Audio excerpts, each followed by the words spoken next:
No role plays, just real. Chris and Lorenzo share 4 decades of combined experience to help you become a more effective leader. We've never really, as a workforce, spent a lot of time on making sure we're developing good leaders. We'll be able to share stories, experience, mistakes, failures, successes. This is Hacking Your Leadership. Welcome to Hacking Your Leadership. I'm Chris. And I'm Lorenzo. And Lorenzo, on this episode, I want to talk about the role of a leader in kind of impacting change without actually having to say it. And so let me give you a little example here about what I mean. In a lot of organizations, there could be problems that you're trying to fix as a leader, cultural changes, things that you that aren't necessarily part of a company policy or a handbook, but things where you still want to impact change or change things for the better. Have you ever been in a situation where the only kind of tools at your disposal were how you led or set an example because you felt that actually telling somebody to change something would either come off as coercive, or that they wouldn't respond to it, or they would say, well, that's not part of any policy, but yet you still knew it was important enough to try to impact that change? Yeah, absolutely. I immediately think really when I work with a new team for the first time, like that first week of working with a new team where you really don't know anybody yet. You really, you're trying to assess and understand what's going on, but everything you do and say, is under the microscope as this is the new example of good. So yeah, that's the first thing that pops into my mind, kind of when you preface it that way. Okay. So I used to work for a kind of a fashion retail company, and I was in a support role. And one of the people that came into the organization was noticing that the people that were in the corporate office that I worked at were kind of wearing the kind of clothes that you would see out of a Silicon Valley, blog firm, which is fine. Like there's nothing wrong with having a kind of a lackadaisical dress code for an organization. In some companies you can really increase engagement that way, but there's a difference when it comes to how you are proud of or support the brand, or kind of acting as if. And so when he came in, he noticed that people were wearing, cargo shorts and sandals and tank tops, but it was a fashion-oriented company. And he didn't like that very much, but he didn't want to be the bad guy that came in and said, we're going to change the dress code, now you have to come wearing nice clothes, because that wouldn't have gone over well as the new person in the building. So what he did is he started showing up in a suit and tie every day. And it was really weird at first, like to be in a room in a suit and tie. He was the odd person out. But no one was asking him about it because they didn't want to call out the weirdness. They just kept coming to work like normal. And then over time, what happened was, and when I say over time, I mean over like 2 to 5 months, the people who would wear shorts and sandals started coming in jeans and a t-shirt. And then it was jeans and a polo shirt. And then maybe it was jeans and a dress shirt. Like there were these little incremental changes. And he and I had a great conversation about this after the fact. And I said, if you weren't expecting people to come in a suit and tie, well, why did you wear a suit and tie then? And he said, because if I had come in jeans and a polo shirt, they would have continued wearing cargo shorts and sandals. He said it was an intentional decision to shoot far beyond what I thought the expectation should be, because I thought it would help people at least rise to the occasion, or rise from where they were. And it worked. And after time, he stopped wearing the suit and tie. He dialed it back to where he thought it should be, because everybody else was there too. And I thought it was such a fascinating thing to play the long game on this, and to understand that how he was able to move hundreds of people to change their daily behavior without ever telling him what they should do. No, I love that. And I think it's a great example. And it's a reminder, of there's the straight up like role modeling of a behavior or an expectation, because that's what the organization expects you to go do as a leader. Yeah. And so you say like, well, this is what the company wants. This is what I'm going to do. So I also expect you to do that. Then there's those nuances where you're looking to influence change for the better, but to your point, there's not a policy on this at all, but there's just a way in which you can engage people, or the way in which that you as a leader, you kind of lead from the front that way, that then people start to mimic you over time, and they look at that as the normal of how leaders engage with their team members. So it makes me think of making sure that you're in the moment to support your people when they need you. And people have pointed this out to me that I do this because, number one, I guess it's just how I appreciated other leaders doing this for me. And I didn't really think about this as like, I'm going to intentionally do this to help change the behavior of my team. But it's something that people would always point out to me is that when somebody says, hey, you got a minute, my response is always, yeah, of course. Like you need to, is it an emergency like right now, or do you want to spend some time talking later? But no matter what I'm doing, when a person from the team asks for my time, I don't shoo them away. I don't say, hey, not right now, I'm busy. My answer is always like, yeah, of course. Like of course I have time for you. Like I'm the leader. So like I work for you. I work in service of you. And I would just do that. And the leaders would point and be like, man, like I can see why people really enjoy working for you, because whenever they need something, you're there.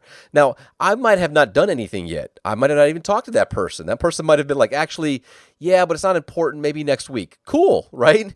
But when it comes to the behavior and the influencing of other leaders, what I picked up on was that my other leaders started to do the same thing. Yes. It's like I could see the behavior. I could hear it when somebody walks in the office and goes, hey, when do you guys got a minute? All of them almost in unison like, yeah, sure, what you need. You know, like it's just like this thing that happens. They fight to be the one supporting. Of course, Yeah. right? Like, because how dare you not be the supportive leader, right? Right. But like, so I think about things like that where it's a subtle thing. It's something that you're doing to influence for the better. But to your point, though, it's not a policy. There's no policy that says you must stop what you're doing and immediately address the employee. But it's the right thing to do as a leader. Yeah, I agree with that. I think of your example made me think of two things that I want, and one of them I want to ask you about, and that's that sometimes in our jobs as leaders, there are things that take us away where they cannot be interrupted. And so if you want to operate like the way you're operating, I'm assuming that means that if there's something where you know you really can't be interrupted, that you're not even visibly available or around. You have to kind of remove yourself, because then you can hold to that kind of 100%, I need to say yes when people ask, right? No, absolutely. That's a great point, because what ends up happening in that space is that if I know I have to be on a call or in a meeting or something like that, those calls and those meetings happen away from, or behind a closed door that might even be locked potentially, or another space where my availability isn't as easy to walk up on. But yeah, I think so. You're absolutely correct. Like you have to be very intentional with when you are not available, when you're not available to people, to not be just around and then be like hey, I'm going to take this really important conference call in the middle of the break room. Right. Right. Like probably not a good idea. Right. I think a lot of leaders out there, in an effort to kind of prove to their employees that they are actually working, that when they're not visible, it doesn't mean they're sitting around doing nothing. It means they're actually working. A lot of them will attempt to do really important work around there, and then they become unavailable visibly, or the perceptions they're unavailable, when what that means is that they're not doing enough when they are around to show to gain the benefit of the doubt from the people who don't see them when they are actually gone, or they're not available. The other thing that your example made me kind of realize, and I think this is really good, is that what you tried to lead on, it will be very hard to teach that from a behavioral standpoint without actually just showing it. Like you couldn't just say, hey, when people ask you to be available, the right thing to do is to say yes all the time. Like if I just heard that, the first thing I do is start picking holes in it. Well, what if I'm not actually available? Like, what do you mean just always be available? It is met with a kind of an apprehension or an anxiety about how do I actually do that. The only way to really teach that effectively is to just be consistent on it yourself enough times where people can watch it happen, because that's the only way that a lot of these people can actually be proven to that it's possible. Yeah, absolutely. Right. And then I think like another example of that is taking the time that when you do have that time to connect with the larger team, whether it's an office or a retail store, something like that, that you actually go out there and connect with people on a personal level, and you talk to them, and you step into, some of the social conversations that might be happening, in a break room or the water cooler or by the coffee pot or whatever, but you involve yourself in some of that other dialogue that is not necessarily tied to the business or to the job expectations, but it's more of a social, informal gathering. You have some fun. Like I said, that's my bread and butter. Anybody that's ever worked for me will tell you that I love to crack jokes. I love to be a troll. I love to just level up the team with some funness and have a good time. Sometimes I'm poking fun at myself. Sometimes it's at other people. But at the same time, it's about building team and community to let the team know that, like, look, I take my career serious and I take your development serious, but I also want there to be this level of fun and approachability and dialogue. And so when you take that, when you walk into the room or when you walk into the team and you say hi to everybody, and you check in with people, how's it going with this? What's up with you? What's going on with that? Those little moments of time when you are willing to check in with somebody non-work related, for them, and I think for the relationship, allows you to then be able to step aside, step away when you do have to handle things, and people aren't thinking like, oh my gosh, where is he now? Because they know that you'll stop in, you'll pop in, you'll say hi, you'll give them the time when you have it, and anytime that they ask you for the time, you will respond to make sure that they get whatever they need. Yeah, I agree. I think it's a fantastic kind of a skill you have to have as a leader, and I've classified it as finding the balance between taking your job seriously without taking yourself too seriously, and it's a balance that a lot of people have a struggle with. They either do both or they do neither. So they're very approachable. They are the spend time at the water cooler, spend time getting to know people, inserting themselves in those conversations. They don't take themselves too seriously at all, but they also aren't necessarily looked upon by people as the person you want to go to when you want career advice or development advice or how to move up in your career, because they just don't seem to take anything seriously. And then there's other people who they take their job seriously, as they should, but they also take themselves too seriously. And so while they might be the best person to talk to about moving up within your organization, career advice, development, they're so unapproachable because of taking themselves too seriously that no one ever reaches out to them to get that career advice. And so they end up shooting themselves in the foot when they could give so much to those people if they just made themselves more approachable or took themselves less seriously. So yeah, I think that is just it's I think one of the core elements of a good leader is the ability to take their role as a developer of people seriously without taking themselves seriously. Yeah, it's another example that I was thinking about while you were talking there was taking the job serious and doing a good job at actually doing the job, but also not making the job look unattainable. And this is another one of those types of things where you want people to aspire to your job. You want people to believe that, through hard work, commitment, and results, that type of thing, they can make it there. And the reality is that for many of them, they absolutely can, right?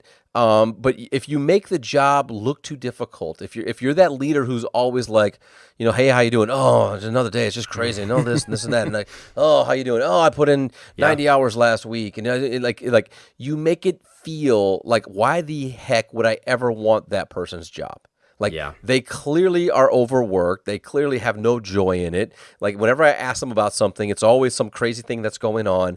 Like, it makes it so unattractive that that kind of cascades down into your culture where people, like, they hit that ceiling where they no longer have an aspiration to want to do that job. So why would they continue to push themselves? Why would they continue to learn and make mistakes? Why would they continue to bring their best to work every day and then push themselves to go even further if you're making your job look that difficult? Now, I'm not saying that the jobs are easy. And for people that are just like, oh, I could do that job. That's always my favorite. When somebody's like, oh, I could do that job. I'm like, really? Yeah. Let's do it.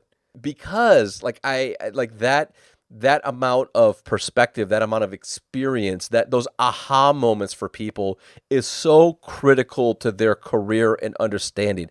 I love nothing more than somebody saying, oh, I could totally do that job. And then I give them a little bit of an experience and they're just like, okay, this job is crazy. Like, I didn't realize all the, and you're like, that's cool though. Because here's the deal. You could still do this job. Right? But you've got to understand that really, really, really good leaders make it look easy. Yes. You're like, how do you do all of these things? How is it, how they make it look easy because they are showing up and bringing their experience and their tenure and their background and their relationships and their networking skills. They're implementing all these very core elements of leadership that make things run so smooth.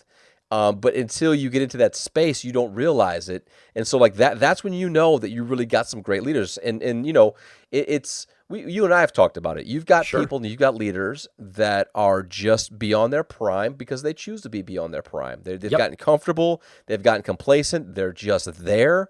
Right? And guess what? Nobody wants to work with them. Nobody wants to get developed by them. Nobody wants to be partnered with them because they're not doing it for themselves. Yeah. Right? And it's tough because at the end of the day, they're holding a spot that somebody else should be in. But that then comes down to the leader of leaders to make those types of decisions to make sure that everybody on the team is engaged. and have that level of dialogue. But again, those are also those things that are somewhat subtle as a leader. Is like, are you allowing people who act up or don't want to do the work or are unmotivated to stay on the team? Yeah, I like what you said about good leaders making things look easy, because that resonates with me a lot, because I think we as a society hype up the people who put out fires so much that we neglect to focus on the people who prevent the fires from happening. And you see leaders in action who constantly look like they're really good at putting out the fires. And it's like, that's fantastic. Like, great. Sometimes you got to put out fires as a leader.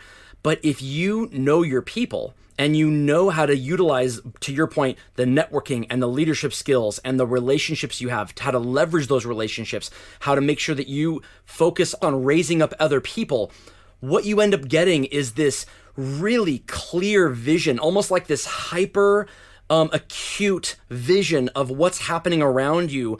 And you see fires in advance. You end up seeing the future because you know people and you know their personalities and you know where there are going to be fires next week or next hour. And you can step in, or you can kind of move people in such a way to where they don't end up happening in the first place. And when you do it well, it looks like you're not doing anything. And that's when it leads to people saying, oh, I could do that job. I could do that job. That looks easy. And then when they get into it and they see that there are fires, then that's a little bit different. But I will say, I know a lot of people who do that whole, oh, I worked 90, oh, it's so hard, it's so hard, it's so hard. They don't actually do that. It's not actually hard to them either.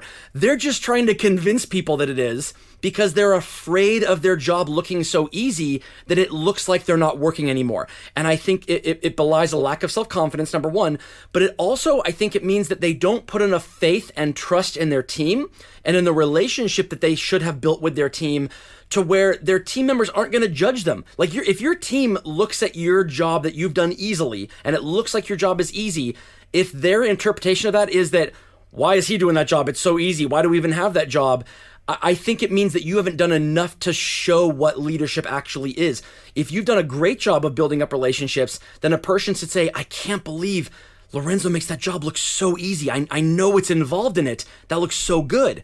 There's a big difference when it comes to that. And I think if a leader is really hyped up on trying to make the job seem harder than it actually is, I just think that the relationship might not be there with their team. I think it's a great point. And with that, it brings us to this episode's 1 Minute Hack. The 1 Minute Hack.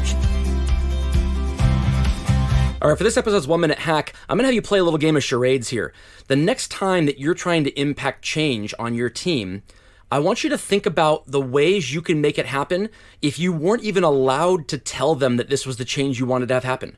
And think about that for a minute. So you want people to act differently, whether it be how they dress, how they act, how they talk to each other, but you have to think about it in your own mind.